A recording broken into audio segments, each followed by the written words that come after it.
Just before I respond to your question, you're absolutely right. I mean, fortunately and unfortunately, I've been a member of all the Supreme Court and the High Court commissions on climate, on water, Small Commission, Hobara Commission, Air Quality Commission, Islamabad Environmental Commission, Encroachment, Margala Hill Commission, you name it, and I was there.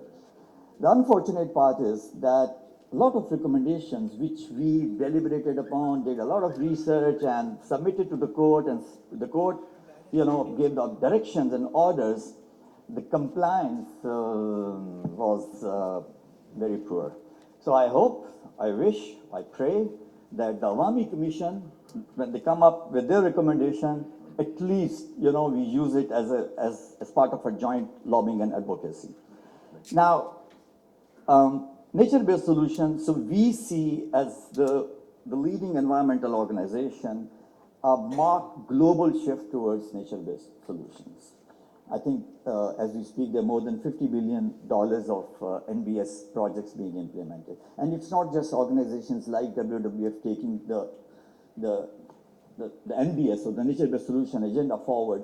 It's the leading development and financial institutes like the World Bank, Asian Development Bank, Asian Infrastructure Development Bank. I mean, these are the institutes who give loans, to the government. So even the governments, particularly the developing country governments, they don't have any choice, and they are also trying to incorporate nature-based solutions. So as an engineer, we were taught, Dr. Numan probably still teaches, that we have an engineering solution for literally every problem. You want me to bring water from the K2 base camp to Karachi, I can design a project. Forget about the social and environmental costs. But so that's where, along with, such solutions, how can, instead of fighting with nature, we can work with nature.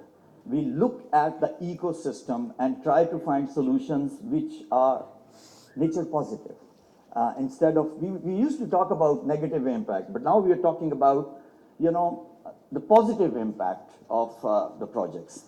So that's the approach. And if you look at the present context, the climate crisis, we see, the solutions that, as an organization, we started this, this program like, I think, more than 10 years ago.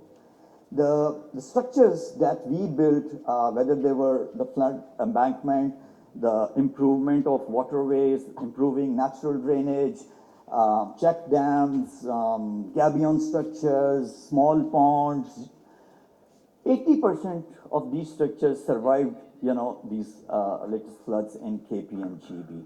And they were very simple. I mean, if you look at the life cycle cost, they not only, helped in addressing the flood challenge, but also they were simple and appropriate. The ownership of the community was more.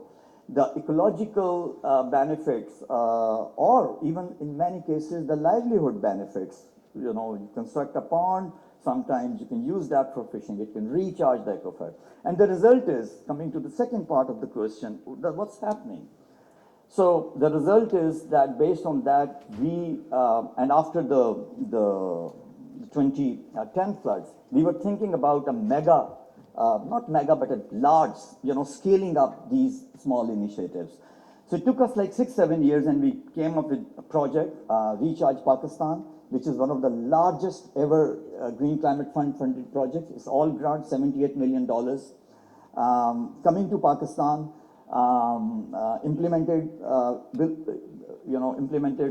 in Sindh, Balochistan, and KP, Diai Khan, the Gomal Dam area, the Manchar Lake area, and the hill torrents on the Punjab and Balochistan border. So, but that's, just one organization. We also see a shift in the private sector, particularly the companies who depend on water, and they treat water as a business risk, not as a reputational risk. So as part of the water stewardship, companies are investing. Companies like big companies like Coca-Cola, Pepsi, Nestle, initially they wanted to reduce their water footprint, but now they want to go beyond their factories, and they want to work at the catchment level. I don't want to defend these companies, but I'm just sharing some of the initiatives that these companies are supporting to manage the water resources at the catchment level, which is improving the natural springs, which is improving, working with the communities on having a better access to potable water, using floating wetlands for wastewater treatment. And these small projects are yielding results. They have, and let me also clarify one thing. These projects or a portfolio or a cocktail of interventions were not invented by WWF. They were there.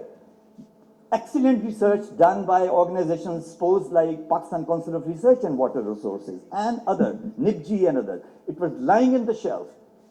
Sir, Dr. Ashraf बैठे में एक recharge well लगा दिया था and then it was not expanding. थोड़ी सी हो रही थी.